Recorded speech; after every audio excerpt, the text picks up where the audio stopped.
Okay. I want to talk a little bit about the testimony of Mary Rickles, a little bit of her background, just quickly, because supporters use this as a they say, well, she lived in walking distance from the Routier house, and on the night of the murders, she claimed that two people tried to break in her house, right? And so I wanted to go through the testimony real quick and add some of my own stuff, because supporters have long been saying this. Now, there's a video clip that I've been looking for that I had on my other channel that explained a little bit more of Mary Rickles, and can't find it, but I will. I'll keep looking. Okay, just to clarify, Rich had said she's got no reason to lie. She's a registered nurse over there. She's got no reason to lie. Rich made that comment, and Tara agreed. Okay, so her name is Brooks now. Her name is Mary Angelina Brooks. So just quickly, I'll go through it. 3 teenagers and then 1 baby.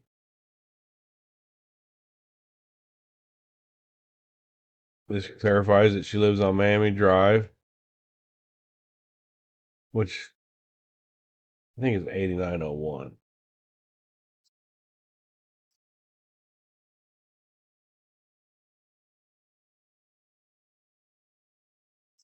Miami Street.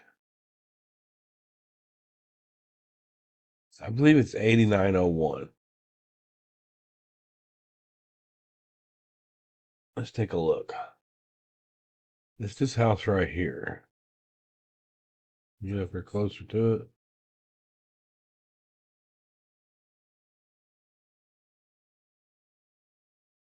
This is the house that she lived in right here.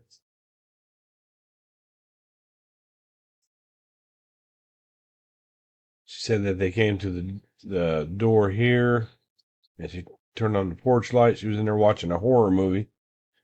I don't think they ever said what horror movie it was. She said she turned on a light and the 2 men walked away, and then she said they came around to this back window right here. She said they were jiggling the door to get in. Now, Willowbrook is the street over from Eagle Drive.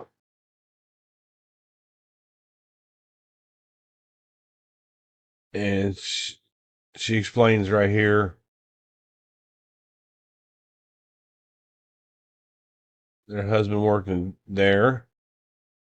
TCI Cable as a line tech. Does a pretty good job.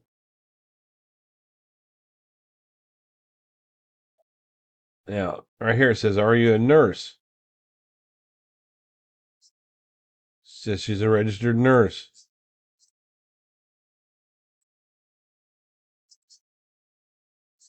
Okay, keep that in mind right there.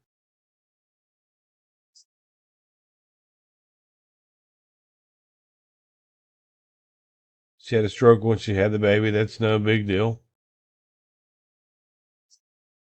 Talk about her husband working the 3rd shift.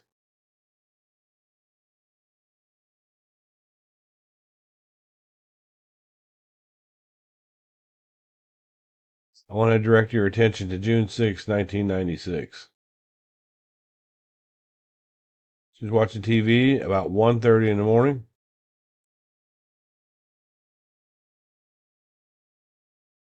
About 1:30, an hour before the murders. Somebody was at the door and was at first, my thought was my husband coming in because we have a deadbolt and you have to kind of wiggle the door, blah, blah, blah.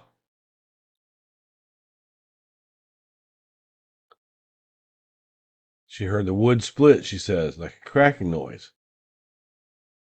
So at 1:30 in the morning, you hear a cracking noise at your door and you're a female and you're watching a horror movie. You go to the door because you hear a cracking noise at your door. You go to the door.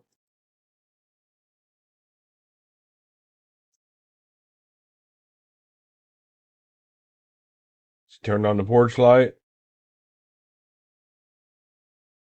She looked through the peephole, and there were two men standing out there. Here's the description. Toby Shook is not a real big guy. I think it's Toby Shook that's examining her. Let's take a look. I want to be sure that we're Doug Mulder. Doug Mulder. Okay. So this.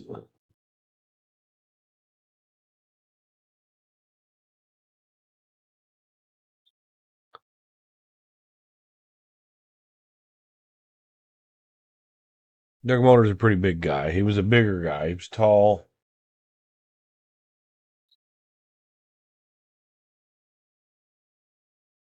A little bit stockier than Doug Mulder. Had on a knit cap. Kind of rolled up around the edges. Blonde hair. The other guy was tall and thin.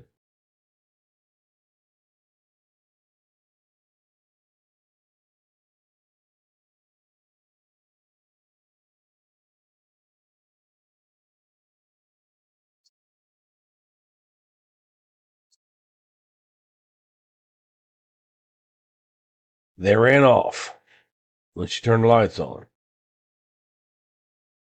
Towards Willowbrook, which would have been northwest from our house.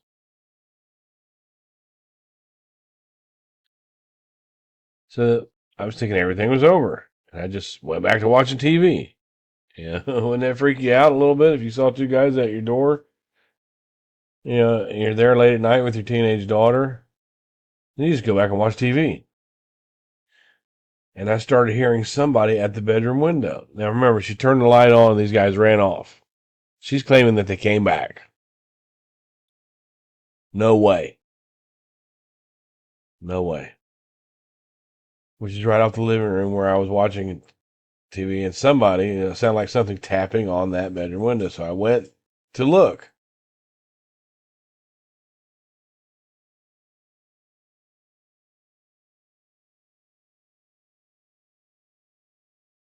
She looked through the blinds because somebody's tapping at the window. That just doesn't seem logical to me. You're watching a scary movie, two guys are already at you. It doesn't seem logical to me that she would go to the window. I saw them there. There was some sort of a metal object. I don't know if it was a knife or a screwdriver. They were trying to get up at the lock. Those wing. Why would somebody come back if they turn the lights on?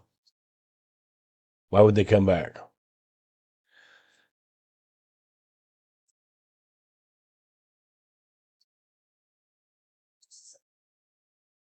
She turned on the bedroom light and they left.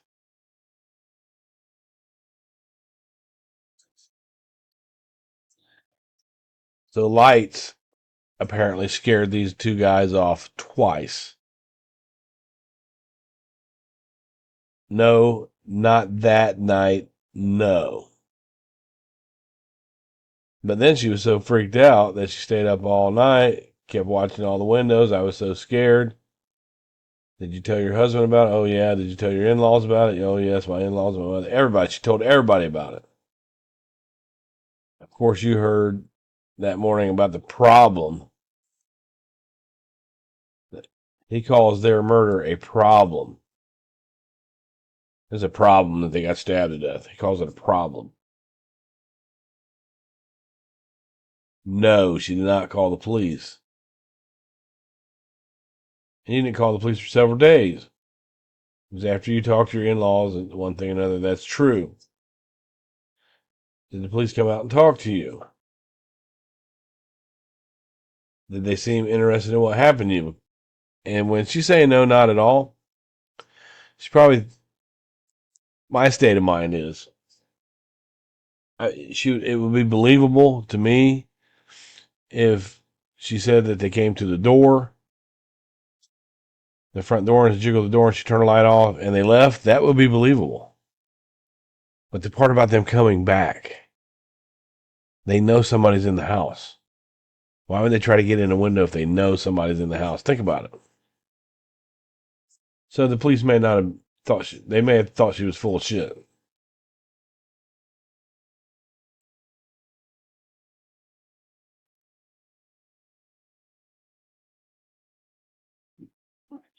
Osillo is an investigator for the DA's office.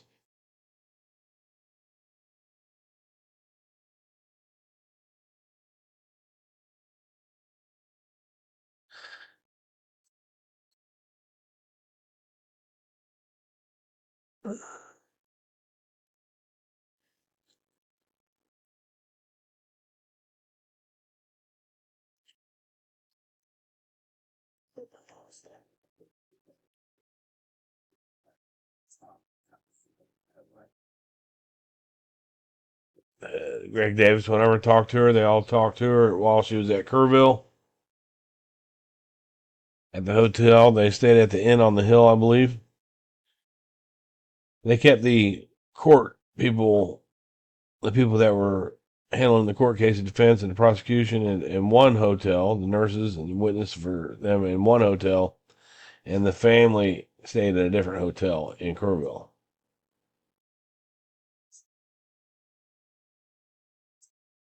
She told them basically the same thing.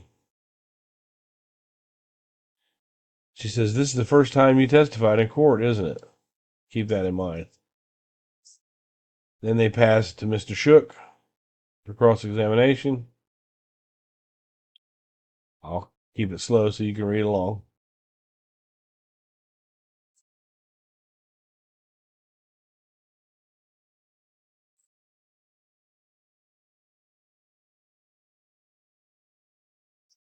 The 15-year-old daughter. Yeah, it would seem to me like, as a good mother, that if you see two men trying to get into your house late at night, that you call the police immediately. How many mothers out there would do that? Would call the police immediately if two men try to get in your house twice late at night and your husband's not at home working third shift. How many of you mothers would have called the police right away?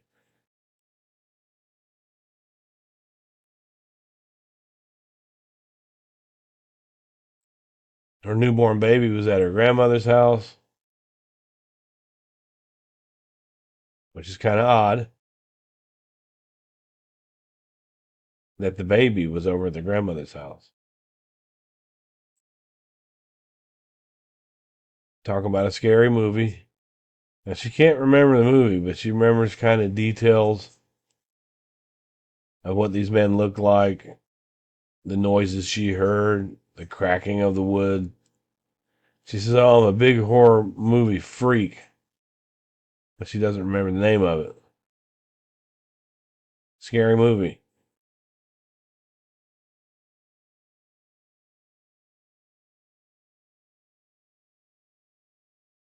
A jiggle at the door.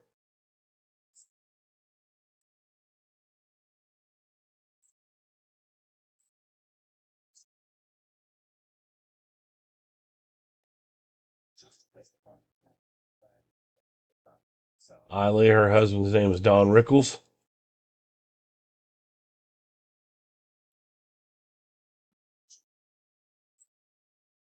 She's really detailed. I hear that wood crack. It went on for a long time, she says. Several minutes. She sat and listened to that for several minutes.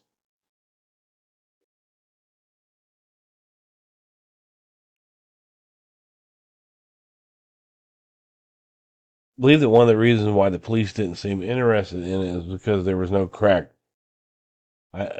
in the wood door. I have to go back and verify that.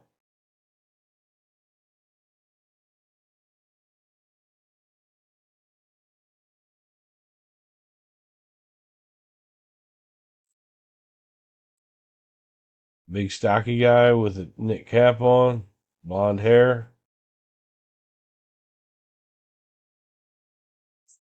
long sleeve shirt, long pants. The other guy had on a cowboy hat,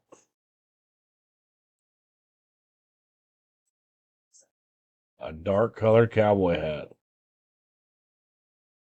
and a western shirt, blue jeans. Now, Darlie didn't describe anybody like that. Darlie said that the guy she got a glimpse of had on a black ball cap, black shirt, black pants.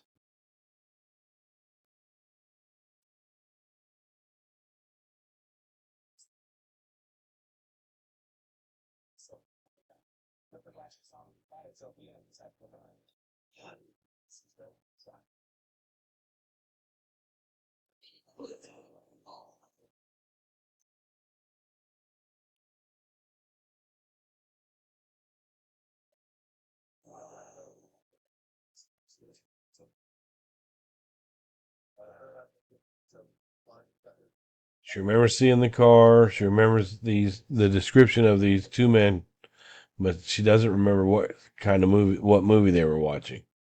But she's a big horror movie freak.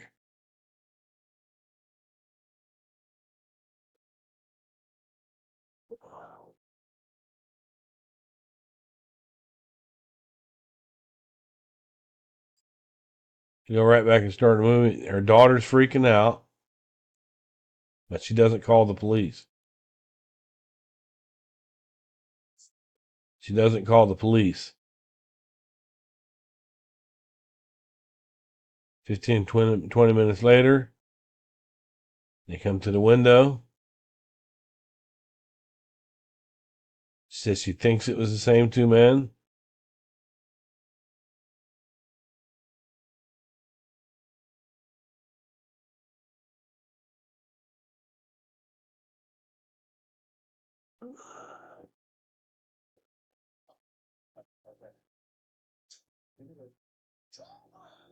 Same outfits, same build, toboggan, cowboy hat.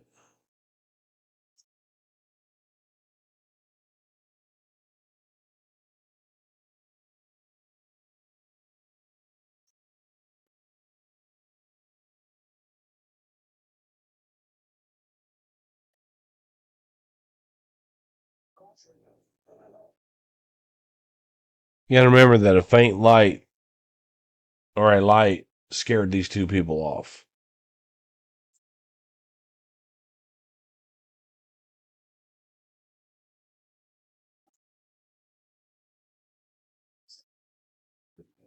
First she said it was about 1:30, but she said they came back 15 minutes later, would make it 1:45. Now she's claiming it's 2 o'clock or 2:08. After 2 o'clock. She remembers the time.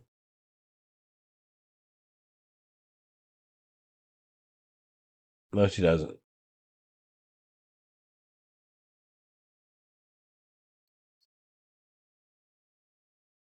Dark blue, small, boxy car.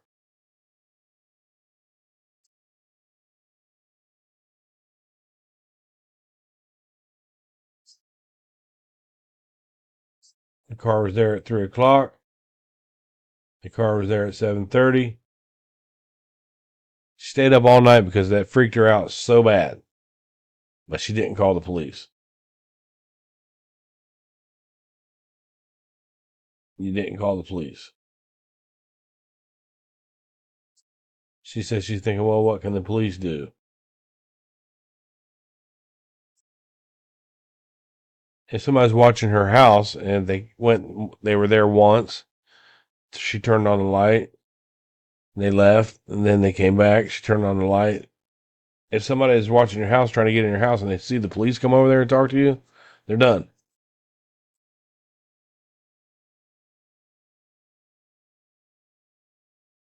Then she claims that she had the same type of thing happen at another house.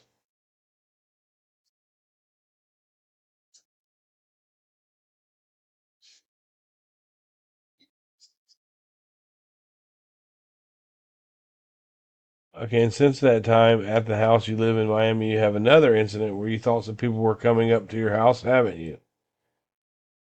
After this? Yes. After this in June? Yes. She said the same thing happened in November.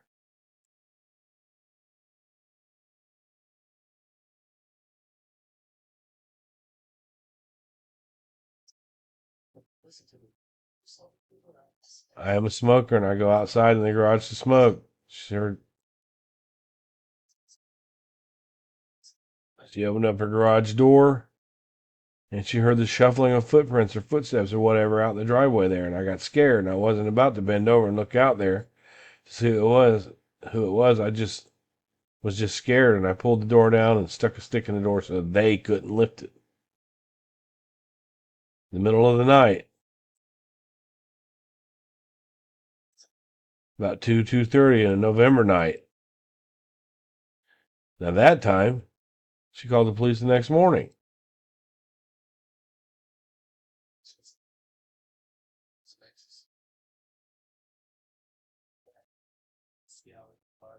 She didn't call the police on this incident until June the 11th. 5 days.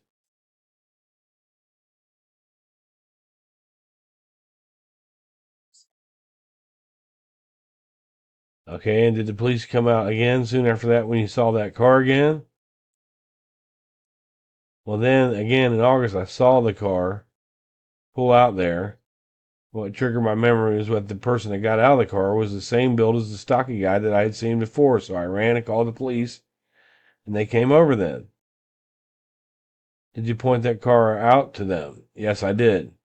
Okay, what did the police do? They went to the house where I pointed and showed where the guy went to. Was it a neighbor of yours? Yes. Did they bring any of them out to the house? They brought a small, skinny person out in handcuffs.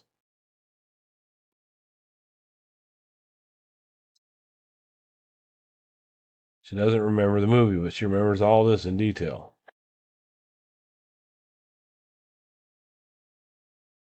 Talking about her bad health problems.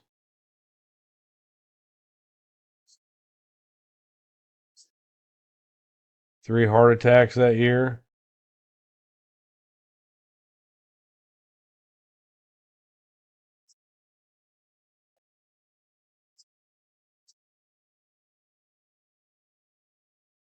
One after another heart attacks. You buried your brother 3 days before this incident.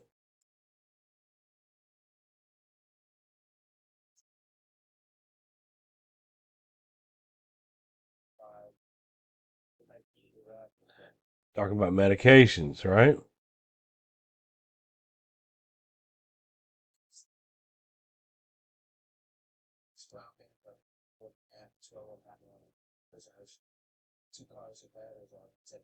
President.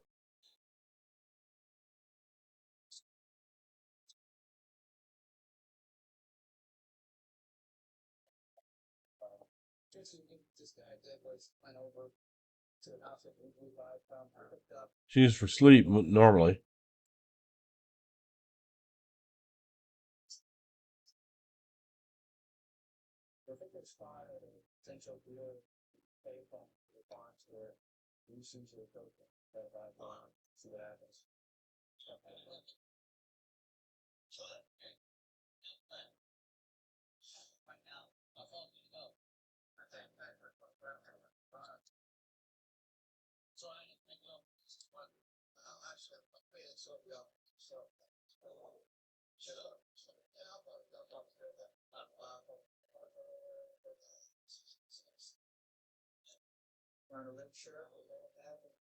And that's it. He just wanted to make sure that the trazodone was mentioned. Now, like I said, Rich and them, they say, well, she's a nurse. She didn't have any reason to lie, and no reason to lie. But she had several health problems. Her story doesn't seem to make sense to me. There was another incident after that. But here's something I want people to consider. This is a disciplinary uh, review of the Texas Board of Nursing. Charges.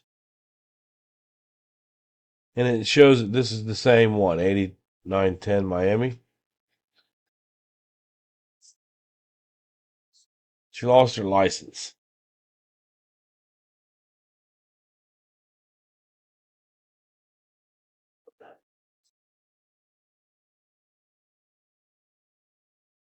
On or about February 14, 1994, respondent pled guilty to obtain danger, drug using, forge, prescription. Third degree felony. Offense committed November 24, 1993. In the criminal district number 3 of Dallas County, Texas.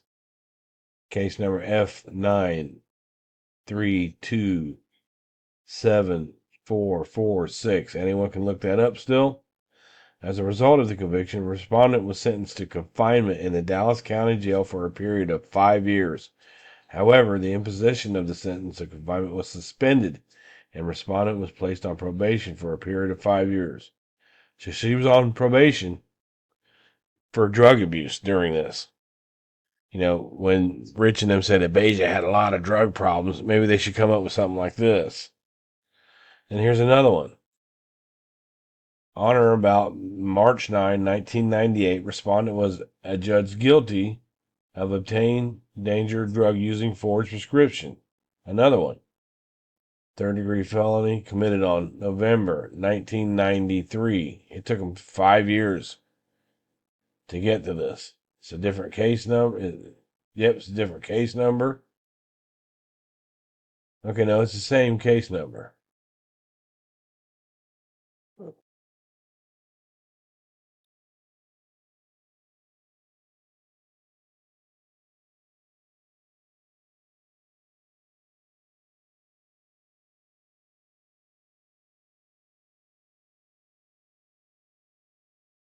Period of 2 years in jail.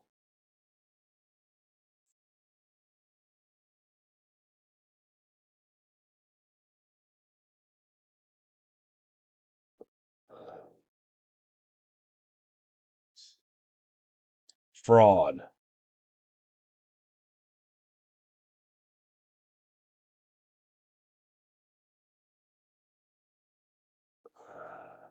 This is a different case number.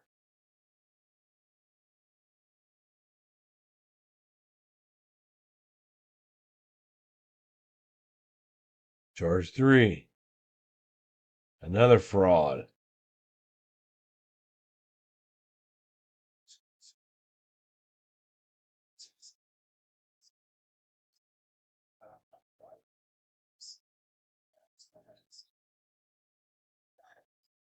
Just wanted to make that clear. Do we have stock in people that were convicted of fraud and putting out fake scripts, you know, or were they into some shady things and blah, blah, blah? Do we put stock into Mary Angelia Rickles' story about 2 men trying to come into her house with what we know about her now? Maybe this is why the police didn't think much of her story. But this was not brought up in court. It's been brought up here on BryanSt.John's channel. Darlie did it. We shouldn't listen to this, in my opinion.